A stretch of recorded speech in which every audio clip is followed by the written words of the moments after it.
বলেন, হাদিস শুনেন, নবীজি বলেন, মান আহাব্বা আন ইউবসাতা লাহু ফি রিজকিহি ওয়া ইউনসা লাহু ফি আসারিহি ফালিয়াসিল রাহিমাহু।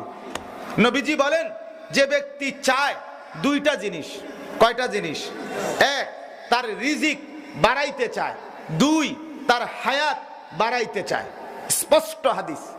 যে ব্যক্তি রিজিক বাড়াইতে চায় এবং হায়াত বাড়াইতে চায়, নিজের হায়াত বাড়াইতে চায়, আল্লাহর নবী বলেন ফালিয়াসিল রাহিমাহু, সে যেন আত্মীয় স্বজনের সাথে সুসম্পর্ক বজায় রাখে।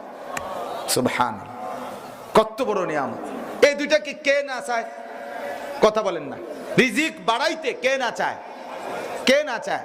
দিতে চাইছে 1 কেজি, হে কয় না আমার 1 পা দেন, এটা নিমেন। সে কয় আর দহন জানা আর কদ্দুর বাড়াইয়া দহন জানা কদ্দুর।